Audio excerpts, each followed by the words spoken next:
Hello, hello everyone. So I think the most honest truth can be a truth of history, and in American history, prostitution has its own role, especially when shaping the West and Western history. And today I'll be reading Spoiled Doves. Spoiled Doves, Prostitution in the Early West. I'm not on center. There we go. Okay. Alright, so that's what I'm going to be reading. This is written by Ann Seagraves, and a quote from the back is, "I cannot make a demonstration of affection over men, nor any pretense at response to their caresses. For the lift of me, I cannot understand why they should expect it. They had only bought my body. I cannot see why they should want more. My love was not for sale. Piecemeal to every man who had the price to pay for my body." Anyway, so yeah, I'm gonna go ahead and get started on this. Soiled Doves, Prostitution in the Early West by Ann Seagraves. I'm going to go ahead and read the foreword. Prostitution is considered to be either good or bad depending upon how it is perceived by each society. It has been recorded as far back as the Sumerian Empire in 2000 BC, where a prostitute was respected as a temporary wife or companion. Through the ages, the act of providing sex in return for favors or money has been an accepted way of life for many cultures. In the Old World, goddesses such as Aphrodite, the goddess of love and desire, and Ishtar, the goddess of fertility, were worshipped. Temple prostitutes held a place of honor. They entertained the rules or visiting priests and donated the money back to the temples. The most beautiful were sacrificed to the gods. Although most European countries had laws against prostitution during the 19th century, the police seldom bothered to enforce them. Many members of royalty kept one or several mistresses, but as a rule, the regular ladies of the night were looked upon as objects of ridicule and scorn. Queen Victoria's strict morality and temporality put a halt to prostitution in England in the 1800s. However, when her son, the Prince of Wales, reached manhood, his shocking love affairs soon put the ladies back on the streets of London. In America, the strict mores of its puritanical forefathers made prostitution difficult to accept. The first colonies frowned upon anything that was trivial or frivolous, including entertainment. Female actors were not allowed to perform in the theater until the mid-1800s, and even then they were considered to be sinful. Prostitution existed in the United States, but it was kept underground. Eventually, the more liberal states and territories either ignored it or learned to live with it. With the westward movement and the opening of the American frontier, prostitution began to flourish. Hundreds of thousands of young, healthy men left their homes and families behind in search of precious metals, land, and adventure. Miners, farmers, shopkeepers, gunslingers, and gamblers pushed their way across the continent into a hostile land that fought their every step. There were few women on the frontier. In 1849, the ratio was 2 women for every 100 men. It was a place where manhood was established by how tough a man was, how fast he could draw, and how much whiskey he could drink. To hold your liquor like a man was the highest compliment. It was a man's world where brawn and good health were more important than a college education. These men lived in crude shelters, tents, and on occasion a cave caved in the side of a mountain. They suffered from overwork, danger, fatigue, and most of all the want of female companionship. Their daily lives lacked the warmth and comfort that only a woman could provide. The first women to arrive were the ladies of easy virtue. They flocked to the frontier by foot, horseback, and wagon, and they were not all glamorous. Most of the ladies wore simple clothing, however few did clag and elaborate gowns. Some were in search of a husband, but the majority came for the same reason as the men: money and adventure.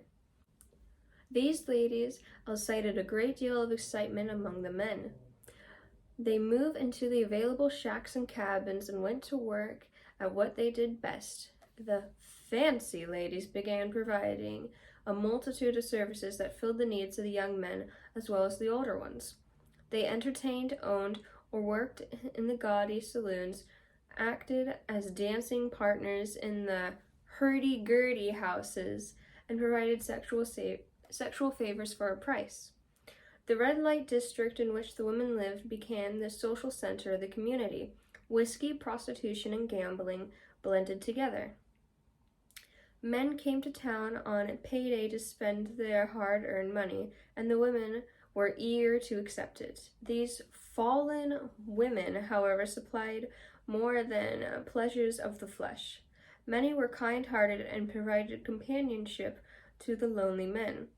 Often a miner would be found sitting in the cabin of a painted lady while she mended his socks and sewed buttons on his shirt.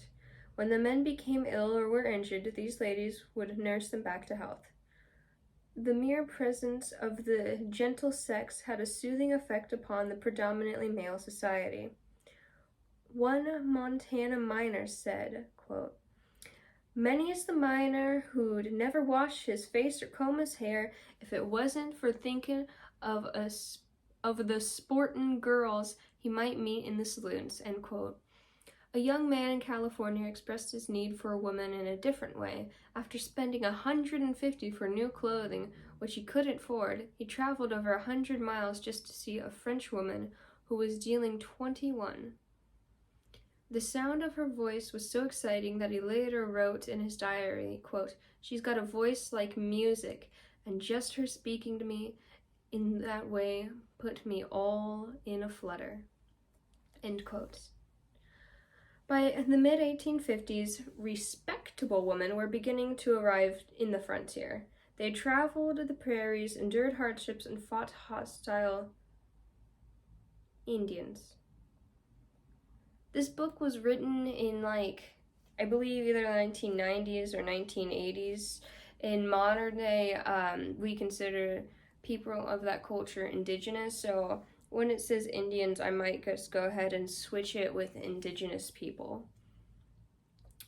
These calico-clad females were eager to become part of the West. They fixed up the miserable shacks and planted flower gardens. Soon buildings and churches began to appear, and the clergy followed close behind. The soiled doves did not belong in the new morality that was spreading across the West. Since there could be no peaceful coexistence between the good women and the bad ladies within the communities, officers of the law began to impose fines upon the prostitutes. A few respectable women attempted to help these unfortunate ladies of ease virtue find redemption upon, there's no quotation there, but redemption. But most of them were beyond that. The majority of the citizens didn't care what happened to them. Since business was still flourishing, the ladies moved their shacks and brothels outside the city limits, putting themselves beyond the jurisdiction of the law. A few packed their trunks and headed for other, less moral towns, or moved back to the cities from which they came. Most remained to live as social outcasts, working at the only profession they knew. Quote, "Let her many good qualities invoke leniency in criticizing her failings," end quote. Thompson and West, History of Nevada County, California, 1880. Anyway, and now we go ahead and we move on to the introduction. The soiled doves and red light districts were as much as part of the early West as the piles of mine tailings, canvas shacks, and the garish saloons that dotted the landscape. These ambitious ladies were caught up in the excitement of the frontier and the high demand for their professional services. Although their numbers were low in 1849, the ranks of prostitute grew steadily as other American women came west and newcomers arrived from nearly every country in the world. Some of these colorful, if not socially acceptable, ladies were dressed in black silk stockings with scampy costumes, others in elaborate gowns of jewelry. They brightened the drab frontier with their female chatter and drove the male population wild. Few, if any, however, thought to look for the real women who lay beneath the coldly warm exterior and forced laughter. Who she was, this seductive, often rowdy woman who started her work at the sun's last rays, began to disappear. Was she a captive who was caught in the web of poverty, a victim of circumstances, or a willing patient in her profession? Most likely she was all the above. Many of these women came from Many of these women came from other countries to escape poverty. They usually had no funds, and the majority were uneducated and did not speak English. There were few ways in America for these women to survive. With luck, they could marry or work as a domestic. The alternative was to become a prostitute. Since prostitution paid better wages and the work seemed more exciting, most of the women chose the latter. They didn't have time to consider the consequences. Most American women of the frontier became prostitutes because they were caught in a situation over which they had no control. Western employment, for the most part, belonged to the predominantly male workforce. Regardless of their education, the majority of women were offered only the most menial and lowest paid work. For a young woman who was all alone, overworked, and desperate, prostitution was the logical solution. If she chose the menial job, she was still not respected by society. Quote, communities did not hesitate to use the needed services of these women, while simultaneously castigating them for their poverty, end quote. So why wouldn't they turn to prostitution? Several women enjoyed being a prostitute. It was their chosen way of life, and they became willing participants in the world's oldest profession. These women were devoted to their work and enjoyed the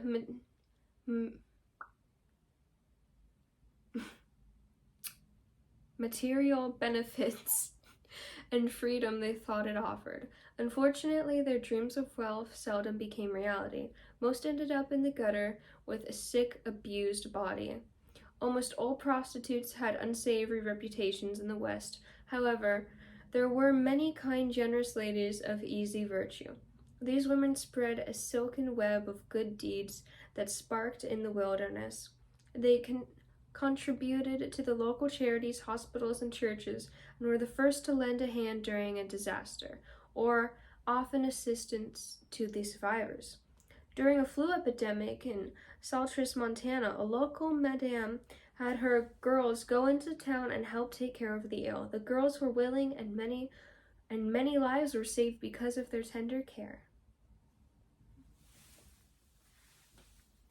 Molly May, a madam of Leadville, Colorado, was known for her many kindnesses as well as her many indiscretions.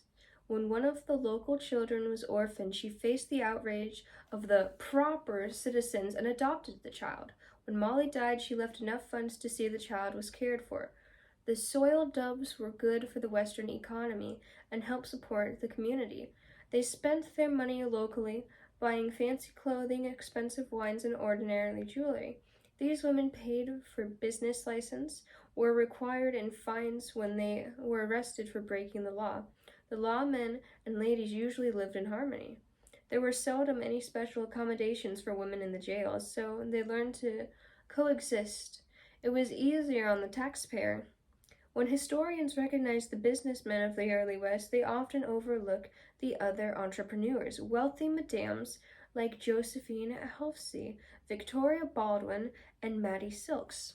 These women and other like them provided housing and employment for hundreds of women who otherwise would have been on the streets. They displayed a fine sense of business acumen and played a significant role in the economy of the 19th century. In return, these ladies were ignored, refused admittance to the commercial clubs and never accepted into society.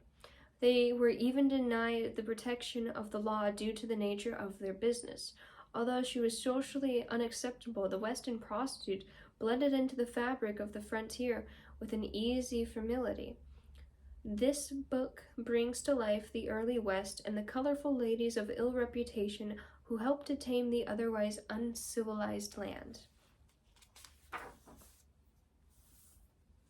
I'm going to go ahead and read this author's note that's next. Due to the nature of this book, these stories have been carefully researched and documented through the generous assistance of historians, librarians, and the special collection departments of several leading universities. I've spent years reading out-of-print books, biographies, newspapers dating from 1800s to the mid-1900s, magazines, diaries, public records, and correspondence. As with all history, especially that of prostitutes, one must write with care and rely upon what others have written or recorded. In this book, I have attempted to create readable, accurate stories of these ladies of the night and provide an insight in their often sad, always touching lives. Ann Seagraves. The next chapter, then it goes on to chapter 1, silk stockings and fancy lingerie. I'm going to go ahead and put this into the next video, or do the next video on this. I'm going to keep them short little segments for my readings. And yeah, I've decided I'm just going to read the whole book bit by bit. And it's also easier on my storage that way. So yeah, if you've enjoyed this, please like, comment, share. Go ahead and subscribe if you have not already. Hit the little bell notification. Let me know what you think so far of like each piece as we go through it. Alright, thank you. Remember to be kind and have a good day. Bye everyone.